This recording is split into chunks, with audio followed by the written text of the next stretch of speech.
Buenas tardes con todos los presentes. Se da lugar a esta sesión de audiencia con la finalidad de someter a debate el requerimiento de prisión preventiva que está relacionado al expediente 0040-2021. Siendo las 6:07 del día 25 de junio del año 2021, doy inicio a la audiencia de requerimiento de prisión preventiva a cargo de mi persona como jueza, Marilena Changa Callao, jueza del tercer juzgado de investigación preparatoria contra los imputados A, B y C por el presunto delito de hurto agravado contra el sujeto D. El orden que se seguirá en la presente audiencia será el siguiente. Contaremos con 3 rondas en las cuales primero se dará el uso a la señora fiscal y luego seguiremos con los abogados de la defensa.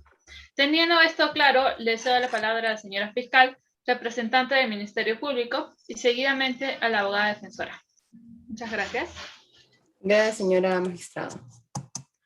Bueno, he venido a solicitarle a usted que declare fundado el requerimiento de prisión preventiva de 9 meses para los 3 imputados A, B y C, debido a que incurrieron en los presupuestos materiales para la prisión preventiva estipulados en el artículo 268 del nuevo Código Procesal Penal, los cuales son los fundados y graves elementos de convicción, la pena probable y el peligro procesal, donde se encuentran enmarcados el peligro de fuga u obstaculización. En esta primera intervención le mencionaré los fundados y graves elementos de convicción, con lo cual los 3 imputados lo cumplen. En el transcurso de la investigación sobre la presunta comisión de delito de hurto agravado, presentaré los siguientes informes que se encuentran en la carpeta fiscal que detallaré a continuación.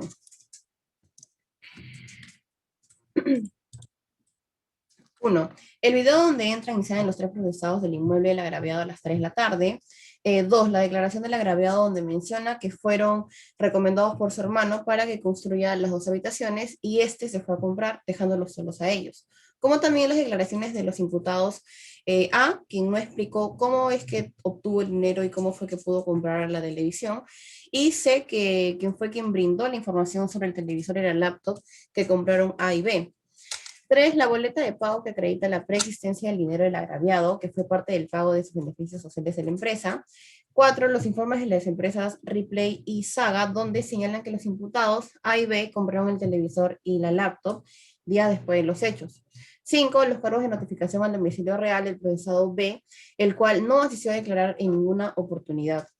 6. 2 actas de reconocimiento físico en rueda de personas que hizo el agraviado a los imputados A y C. 7. El acta de reconocimiento fotográfico que hizo el imputado C respecto del imputado B. El acta de reconocimiento fotográfico que hizo el supuesto agraviado respecto al imputado B. Y finalmente, el audio que escucha que el imputado C amenazó a un testigo en el caso anterior, que también tuvo de hurto agravado, e incluso hay una pericia que comprueba que esa es su voz, así como mensajes de WhatsApp donde se ven las amenazas que recibió el imputado C por parte del imputado B, de que lo mataría, pues, si es que este seguía hablando.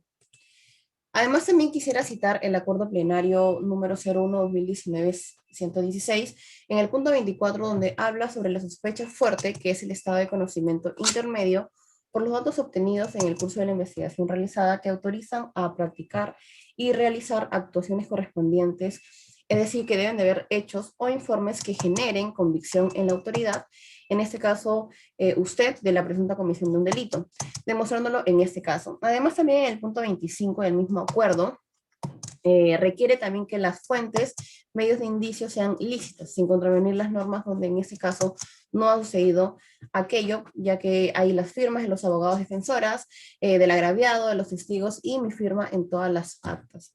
Eso es todo por ahora, señora jueza. Gracias. Muy bien, señora jueza. Ahora es el turno de la abogada defensora de los imputados A, B y C.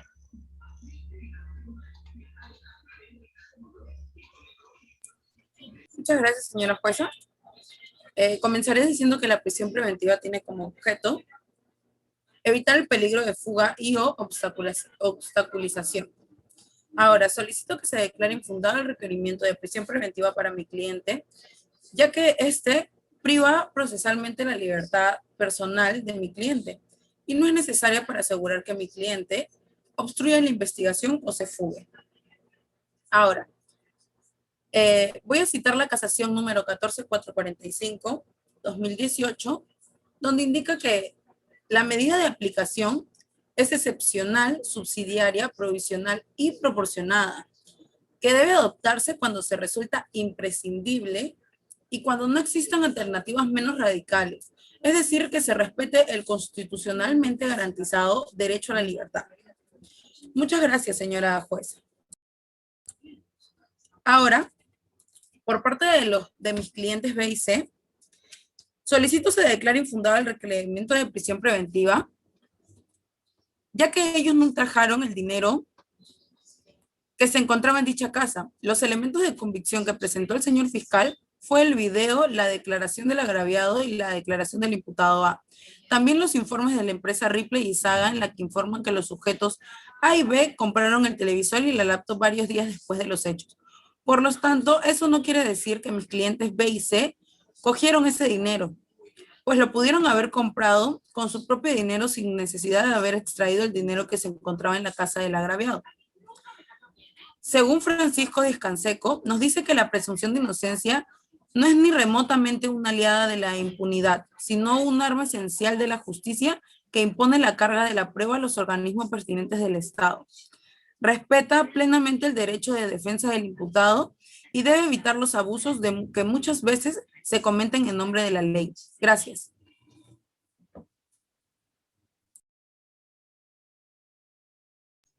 Muchas gracias. Ahora que cada uno ha dado sus argumentos, le doy pase a la señora fiscal.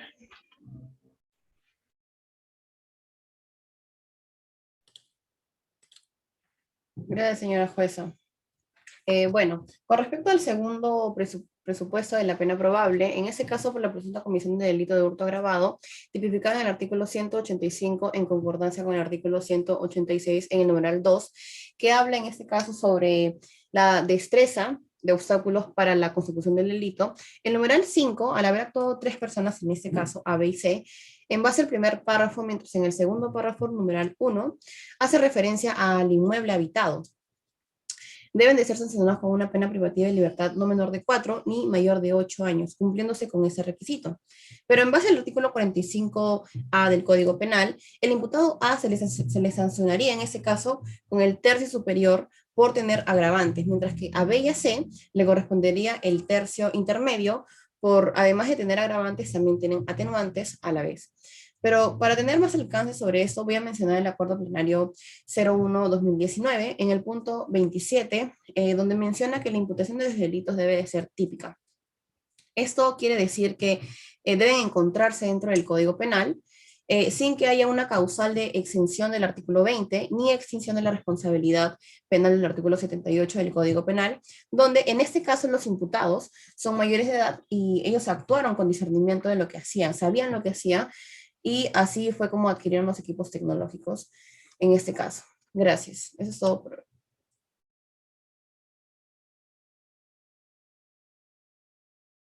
Muy bien. Continuando, se le cede la palabra a la abogada defensora de los imputados A, B y C. Muchas gracias, señora jueza. Ahora, quería indicar que en el artículo 269 del Código Procesal Penal, donde está escrito el peligro de fuga, indica que se determina el arraigo en el país del imputado. Se determina también el domicilio y su residencia habitual, tanto como de él como de su familia, y la de sus negocios o su trabajo, y las facilidades que tiene para abandonar definitivamente el país o permanecer oculto. Ahora, el riesgo ha de ser muy grave. Desde el caso concreto, que el estándar para la convicción judicial en este punto no es la sospecha grave o fundada exigible para la determinación del fumus comissi delicti. Esta, una expresión latina que alude a la existencia de indicios de criminalidad y constituye uno de los presuntos necesarios para la aplicación de las medidas cautelares, sino que se debe justificar la existencia de medios suficientes a disposición del imputado para perpetrar la fuga. Sabemos que la prisión preventiva se debe dar de manera justificada y racional solo si es necesaria y sin que se vulnere ningún derecho del acusado. Por lo que ahora cito la casación número 14445-2018, donde se determina que se debe tener en cuenta, muy aparte de las características personales y su arraigo familiar, profesional y social, También se debe tener en cuenta sus conexiones con otros países y sus contactos internacionales, sus bienes, sus medios económicos, de los cuales dispone, como las circunstancias que concurren en el caso concreto, conforme a la sentencia del Tribunal Europeo de Derechos Humanos del 26 de enero del 1993, tal como también lo indica la casación número 1640-2019, donde indica que se necesitan varios datos para determinar el peligro de fuga. Ahora, mi cliente no presenta indicios de fuga ni obstrucción a la justicia. Muchas gracias, señora juez. Muy bien, muchas gracias. Ahora pasamos a la tercera ronda. Y antes de continuar con la decisión, adelante la señora fiscal. Señora jueza, le pido la palabra para poder formalizar mi descargo también sobre mis clientes B y C. Claro, se le cede la palabra. Muchas gracias. Ahora, tenemos en claro que mi cliente B y C tienen atenuantes según el artículo 45A del Código Penal, individualización de la pena. Toda condena contiene fundamentación explícita y suficiente sobre los motivos de la determinación cualitativa y cuantitativa de la pena. Para determinar la pena dentro de los límites fijados por ley, el juez atiende la responsabilidad y gravedad del hecho punible cometido, en cuanto no sea específicamente constitutiva de delito o modificatoria de la responsabilidad. Además, en el caso de mi cliente B, yo estuve enterada que no estuvo en estado de indefensión, mientras que mi cliente C ha colaborado con el señor fiscal en la investigación que se viene realizando, siendo un atenuante en ambos casos. Muchas gracias, señora jueza. Muy bien, muchas gracias. Continuamos a la tercera ronda. Adelante la señora fiscal. Gracias, señora jueza. Bueno, en el último presupuesto es el peligro procesal. Para hablar de aquello citaré el acuerdo plenario número 01-2019. En el punto 39 menciona que el Código Procesal Penal asumió las dos teorías que son el peligro de fuga u obstaculización para justificar constitucionalmente la prisión preventiva, el cual solo requiere la concurrencia de uno para dictar tal medida de coerción personal, pero también puede concurrir a ambos a la vez en un imputado. Y analizando en este caso en específico, el imputado A tiene el peligro de obstaculización contemplado en el artículo 270, el numeral 1 y 2 del nuevo Código Procesal Penal, porque al tener antecedentes policiales y penales por hurtos y robos agravados, puede que oculte más información como también destruirlas y así evitar que se esclarezcan las investigaciones. Además, al ser este imputado el que los llamó para realizar el trabajo en la casa del supuesto agraviado, también podría influir en los otros coimputados a que informen pues falsamente o de que oculten información. Luego, el imputado B tiene el peligro de fuga contemplado en el artículo 269, numeral 1 y 4 del nuevo Código Procesal Penal, por no tener un arraigo domiciliar, ya que no tiene ninguna propiedad a su nombre, siendo viudo y viviendo con sus 3 hijos en la casa de su madre. En este caso, la abuela puede mantener a sus nietos, así que él muy bien puede escaparse a cualquier lugar e incluso ni siquiera se apersonó a las citaciones que se le ha hecho llegar. Además, también cumple con el peligro de obstaculización del artículo 270, numeral 2 del nuevo Código Procesal Penal, porque existen los mensajes que he presentado de WhatsApp, siendo comprobados que son dirigidos hacia el imputado C, que si lo sigue indicando de la comisión de este delito, lo asesinaría. También el imputado C tiene peligro de fuga, contemplado en el artículo 269, numeral 1 del nuevo Código Procesal Penal, por no tener tampoco un arraigo familiar, porque no vive con su hija y es separado de la madre, y tampoco tiene un domicilio, ya que vive en un cuarto alquilado. Tampoco mantiene a sus padres, ya que viven de sus pensiones estos.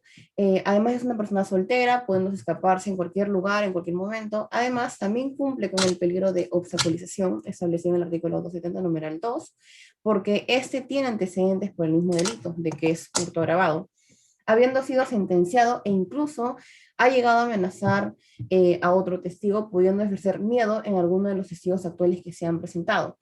Es por ello, señora jueza, que le solicito en esa oportunidad que cuente con mis alegatos y declare fundado ese requerimiento de prisión preventiva por 9 meses para los imputados A, B y C. Eso es todo por ahora. Muchas gracias.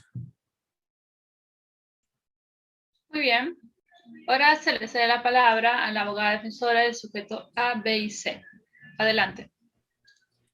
Muchas gracias, señora jueza.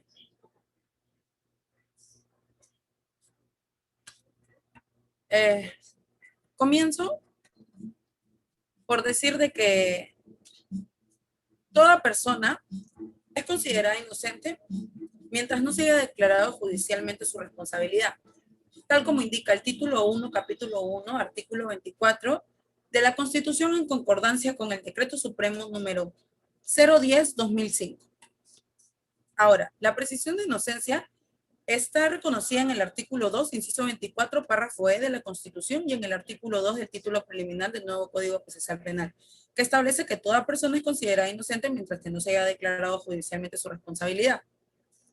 Ahora, toda resolución judicial que ordene una prisión preventiva requiere de una especial motivación que demuestre de modo razonado y suficiente que ella no solo es legal, sino proporcionada y por consiguiente estrictamente necesaria para la consecución de fines que resulten medulares para el adecuado desarrollo del proceso. Ahora tenemos en claro de que mi cliente A es el sustento de su familia, ya que su madre se encuentra ahorita, hace 6 meses, realizando quimioterapias por una enfermedad mortal, del cual ahorita todos se encuentran vulnerables. También podría indicar de que se han vulnerado los derechos fundamentales a la libertad individual, al debido proceso, a la motivación de resoluciones judiciales, a la defensa, al principio de legalidad y a la presunción de inocencia favorecida. Por lo que ahora, indicando en el expediente número 02534-2019 del Tribunal Constitucional, donde se indica que la doctrina y la jurisprudencia nacional e internacional tienen como regla general que el investigado afronte el proceso en libertad, siendo la prisión preventiva una excepción. Muchas gracias, señora jueza. Ahora voy a indicar mis fundamentos para mis clientes B y C. Mi cliente B no tiene el peligro de fuga contemplado en el artículo 269 del Código Procesal Penal. No concurre en ninguno de los numerales, porque lo mencionado por el fiscal no contrastan con la realidad, porque mi cliente es padre de 3 hijos, ya que su madre falleció y este se hace cargo, además de que su hija mayor cursa estudios teniendo arraigo familiar, y si no asistió a las citaciones, yo soy la abogada y le informé de todos los procesos de investigación.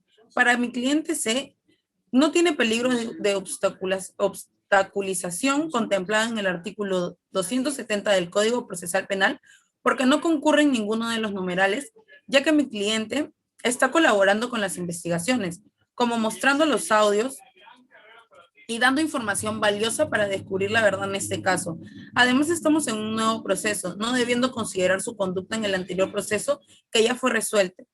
Es por estos fundamentos, señor juez, que pido que se declare infundada el requerimiento de prisión preventiva contra mis patrocinados B y C, por no concurrir en los presupuestos contemplados en el artículo 268 del Código Procesal Penal. Muchas gracias. Al igual quería alegar que para mi cliente A, pido que se declare infundada esta petición de prisión preventiva, ya que no es sinónimo de que lo vuelva a realizar, que él haya estado ya anteriormente en casos similares. Esto no asegura de que él pueda realizar obstaculización en las diligencias o tenga peligro de fuga. Muchas gracias, señora juez. Eso sería todo. Muchas gracias a todos. Ahora, habiendo escuchado todas las partes procesales de esta audiencia, como jueza y con las facultades que se me ejercen, pasaré a tomar la decisión sobre el pedido de prisión preventiva interpuesto por la señora fiscal. Para ello, pido su atención a todas las partes.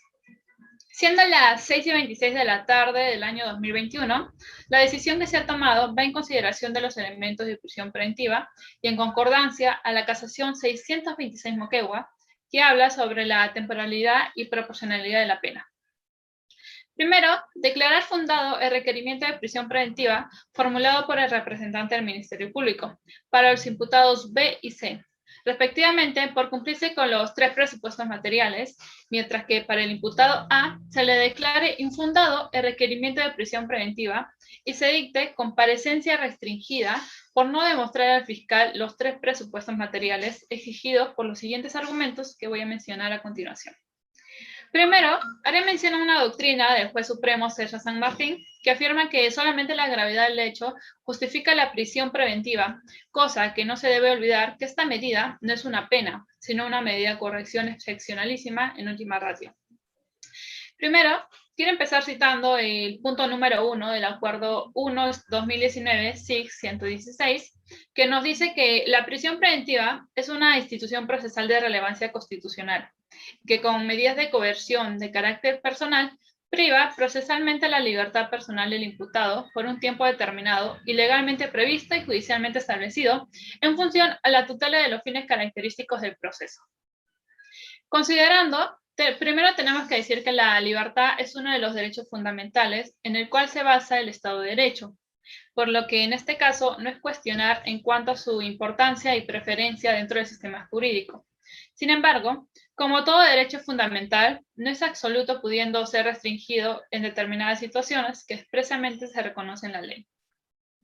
Por ese motivo, nuestro nuevo Código Procesal Penal establece que para dictar una prisión preventiva se debe recurrir a los 3 presupuestos de manera copulativa, conforme lo señala el artículo 268 del Código Procesal Penal. Además, conforme al artículo 268, numeral A y B del nuevo Código Procesal Penal, que indica que para dictar el mandato de prisión preventiva se necesita la existencia de graves elementos de convicción para poder evaluar la comisión del delito que vincula al imputado como autor del mismo o partícipe. Y como también se tiene la declaración del supuesto hecho y los informes de las empresas Ripley y Saga, en las que informan que el sujeto A había comprado un televisor y el sujeto B compró un lacto pasado varios días después del supuesto hurto. Bajo esta premisa, hay un fuerte indicio de que en efectivo se haya configurado la comisión del delito de hurto agravado, ya que existen medios de pruebas presentados por el fiscal, en los cuales hay diferentes indicios como que no se hayan presentado a trabajar los días posteriores a dicho hurto, como que su hora de salida regular era a las 6 p.m. y tal día que se perpetuó el delito salieron a las 3 p.m. Incluso está en la declaración del imputado C, que menciona que en efecto admite la comisión del hecho punible y menciona que los 3 tuvieron complicidad. Además, según nos señala el inciso B en la segunda premisa, para configurar esta figura como tal sanción a imponerse, tiene que ser superior o igual a 4 años. Con respecto a esto, se le denuncia a los 3 imputados que tiene que ser superior, por la presunta comisión del delito de hurto agravado, el cual se encuentra tipificado en el artículo 186 del Código Penal, en donde la pena a imponerse en caso se les encuentre responsables es no mayor a 6 años. Así que este segundo presupuesto se encuentra satisfecho. Ahora, respecto al tercer presupuesto, este inciso C del mismo artículo menciona que el imputado, en razón a sus antecedentes y otras circunstancias del caso particular, permite colegir razonablemente de que se tratara de eludir la acción de la justicia, que es el peligro de fuga u obstaculizar la averiguación de la verdad. Dicho esto, en la explicación dada por la fiscal, es evidentemente que en este caso particular, tanto el sujeto B como el sujeto C, a lo largo de este caso, vienen teniendo una serie de acciones que no están bien vistas desde el punto de buscar la verdad, ya que hay elementos de prueba, tales como un audio que ya fue expuesto por la fiscalía, en el cual el sujeto C busca de una manera amedrentar a un testigo en este caso. Se sabe también, de la misma declaración de este sujeto, que fue amenazado también por el sujeto B, quien lo amenaza hasta de muerte si sigue indicándolo como presunto autor en esta supuesta comisión del delito, lo cual se considera graves elementos de convicción. Además, respecto al principio de proporcionalidad, teniendo en cuenta lo manifestado por la fiscal, esta judicatura considera que este principio, haciendo análisis de las circunstancias en el contexto en el cual se ejecutará la medida cautelar personal de prisión preventiva, se corrige tanto para el sujeto B como para el sujeto C. ya que en ellos sí se concurren los tres principios expuestos anteriormente. Que la prisión preventiva se dictara contra los imputados es constitucionalmente válida e idónea para asegurar la presencia del investigado durante el desarrollo del proceso penal. También mencionar que la privación de libertad de estos imputados es necesaria y no debe ser tomada como arbitraria, porque la función de esta audiencia es garantizar y asegurar el normal desarrollo del proceso penal. Consecuentemente, esta judicatura resuelve declarar fundado el requerimiento de prisión preventiva presentado por la señorita fiscal contra los sujetos B y C por la presunta comisión del delito de hurto agravado en agravio del sujeto D, y quedando infundada el requerimiento de prisión preventiva para el sujeto A. Dicho esto, las partes interponen recurso de apelación, se reservan el derecho o están Conforme, señor magistrado. Me reservo el derecho. Señora jueza. Muy bien. Siendo las 6:32, se da por finalizada la presente audiencia. Muchas gracias.